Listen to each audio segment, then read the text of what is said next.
नमस्कार दोस्तों, wealth sky की एक और नई इंटरेस्टिंग वीडियो में आप सभी लोगों का स्वागत है। मेरा नाम है सुधीर और बात करेंगे इस वीडियो में हम निफ्टी एंड बैंक निफ्टी के बारे में। दोनों के चार्ट को अंडरस्टैंड करेंगे, समझने की कोशिश करेंगे कल सेंसेक्स की एक्सपायरी होने वाली है, किस लेवल पे होगी और कल का ट्रेडिंग सेशन कैसा रह सकता है, इसको भी हम अंडरस्टैंड करने की कोशिश करेंगे। तो जल्दी से इस वीडियो को स्टार्ट करते हैं। वीडियो स्टार्ट करने से पहले सबसे पहले अगर हम ग्लोबल फ्यूचर्स देखें तो लास्ट ट्रेडिंग सेशन में यानी फ्राइडे के ट्रेडिंग सेशन में अच्छी कह सकते हैं खासी रैली के बाद आज ये नेगेटिव दिख रहे हैं। तो अच्छी खासी रैली के बाद अगर ये नेगेटिव हो रहे हैं तो थोड़ा सा इस टाइप का जो सिनेरियो होता है वो नॉर्मली कह सकते हैं एक ब्रेकआउट फेलियर का सिनेरियो हो सकता है। मतलब हमने एक ब्रेकआउट देखा, उसके बाद ये नेगेटिव दिख रहा है, अगर फॉलोअप में सेलिंग हुई तो फिर ये नीचे अराउंड आपका एक्सपेक्ट करिएगा 44,000 के लिए ये तैयार हो जाएगा। ये ध्यान में रखिएगा, ठीक है। ऑप्शन चेन डाटा की बात करें तो कल सेंसेक्स और बैंकेक्स यानी बीएससी के सारे इंडेक्सों की यहाँ पे एक्सपायरी देखने को मिलेगी। तो निफ्टी का अगर ऑप्शन चेन डाटा के हिसाब से दिख रहा है कि जो कॉल राइटर्स हैं वो करीब 1.5 करोड़ का ओपन इंटरेस्ट बना हुआ है 25,000 की कॉल पे। और पुट की बात करें तो करीब करीब 1 करोड़ 20 लाख का यहाँ पे पुट पे भी है। प्रीमियम बहुत कुछ ज़्यादा नहीं है, अगर आप देखोगे 76-74 का चल रहा है कॉल पुट का, जो कि इंडिकेट करता है कि मार्केट बहुत ज़्यादा रेंज बाउंड रहने वाला है। ये ध्यान में रखिएगा, ठीक है। मोमेंटम आया अलग चीज़ है, बट फिलहाल जो प्रीमियम की कंडीशन देख के लग रहा है कि ये रेंज बाउंड होने के चांसेस बहुत ज़्यादा हाई रहेंगे, ठीक है। अगर मैं क्लियरली बात करूं तो कल का ट्रेडिंग सेशन अगर मैं अपने मतलब मन से बात करूं कि मेरे लिए कल का ट्रेडिंग सेशन बिल्कुल अवॉइड है। क्यों है? क्योंकि ये एक रेंज में है और एक रेंज के अंदर क्या होता है, मार्केट बहुत ही स्लोली मूवमेंट करता है और वो स्लोली मूवमेंट में आप एज अ ऑप्शन बायर आपको पैसे नहीं मिलेंगे। तो सबसे अच्छी चीज़ क्या होती है कि आप वो ट्रेडिंग सेशन ही अवॉइड कर दीजिए। और मैं तो ये बोलूँगा क्योंकि इस वीक भी आपको वेडनेसडे का हॉलीडे मिलेगा, देन वेडनेसडे का नहीं, परसों का, हाँ वेडनेसडे का हॉलीडे मिलेगा। तो कहीं ना कहीं यहाँ पे क्या है कि आपको थोड़ा सा ध्यान में रखना है कि मार्केट में हॉलीडे है तो उसकी वजह से क्या है कि मार्केट साइडवेज रहना ज़्यादा पसंद करता है। एक बार कंफर्मेशन कर लेते हैं यहाँ पे कि किस दिन हॉलीडे रहेगा। ग्रो में चलते हैं और ये मंथ है आपका अगस्त, और अगस्त आपका 15 अगस्त छुट्टी, 27 अगस्त, हाँ वेनसडे की छुट्टी रहेगी हमारी। तो एक चीज़ ध्यान में रखिएगा कि जिस जिस वीक में हॉलीडे होता है ना, वो वीक में मार्केट थोड़ा सा साइडवेज ही ज़्यादा रहने की कोशिश करता है, क्योंकि ऑप्शन सेलर को अच्छा खासा एडवांटेज मिलता है।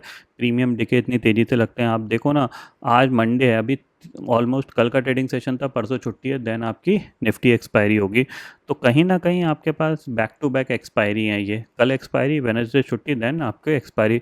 तो मार्केट जितना साइडवेज रहेगा प्रीमियम उतनी तेज़ी से गायब हो जाएगा। जैसा कि आप देख रहे हो यहाँ पे कि 24-25 हज़ार के शॉर्ट स्टार्टर का पेमेंट सिर्फ 150 रुपये रह गया है, जो कि सुबह सुबह करीब 200 रुपये के आसपास था। तो 50 रुपये यहाँ से गायब हो चुके हैं, ठीक है।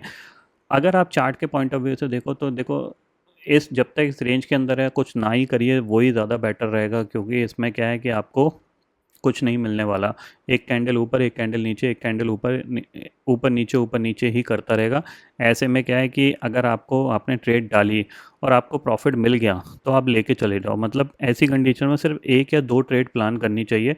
इससे ज़्यादा आपने करी और बार बार कोशिश करी तो आप किसी भी एक मूवमेंट में फंस जाओगे और आपको लॉस हो जाएगा, ठीक है।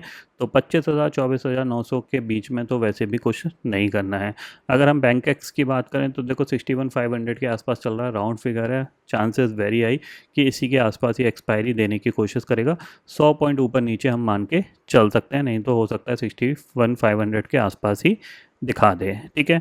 वहीं अगर हम सेंसेक्स की बात करें तो सेंसेक्स भी ऑलमोस्ट अगर देखा जाए तो 81,500 के आसपास ही ट्रेड कर रहा है। 100 पॉइंट ऊपर नीचे का आप एरर ऑफ मार्जिन लेके चल सकते हो। तो कहीं ना कहीं 81,600 या फिर 81,650 या फिर आप 81,550 इस जोन के अंदर एक्सपायरी हो सकती है, ठीक है। अब अगर किसी को बाय और सेल ही करना है, अगर किसी का मन कर रहा है तो कुछ नहीं, अगर यहाँ कहीं मिलता है 81,800 81,850 900 के आसपास तो वहाँ पे एक बार सेल ट्राई कर लीजिएगा। और नीचे आपको अगर मिलता है 81,250 81,200 के आसपास तो वहाँ पे एक बार बाय ट्राई कर लीजिएगा। बस इतना ही यहाँ पे ट्रेडिंग के लिए ओपिनियन रहेगी।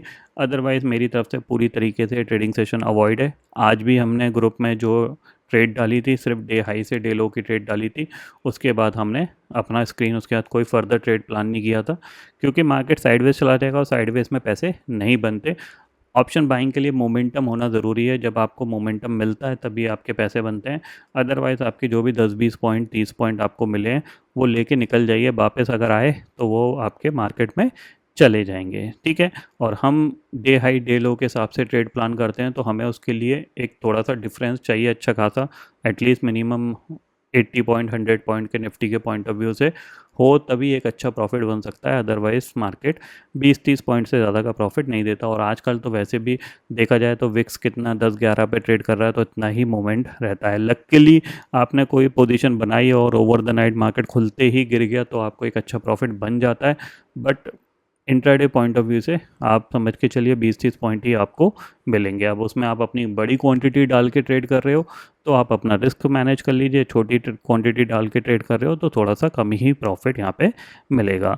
तो प्योरली मेरी तरफ से कल का ट्रेडिंग सेशन बिल्कुल अवॉइड है। बट फिर भी अगर आप ट्रेड करना चाहते हो तो मैंने आपको बता दिया कि यही 25,050 आपके लिए रेजिस्टेंस का काम करेगा, 24,850 एक सपोर्ट का काम करेगा। इन्हीं जोन में कहीं अगर मिलता है तो ही ट्रेड करिएगा, अदरवाइज पूरी तरीके से अवॉइड रखिएगा, ठीक है। तो फिलहाल दोस्तों इस वीडियो में इतना ही है। आई होप ये वीडियो आपको पसंद आएगा। वीडियो पसंद आता है तो लाइक और शेयर ज़रूर करिएगा और चैनल को जो सब्सक्राइब कर लीजिए, क्योंकि मैं सुधीर लेके आता रहूँगा हर दिन आपके लिए नए नए वीडियो। इसी के साथ शुक्रिया दोस्तों, जय हिंद।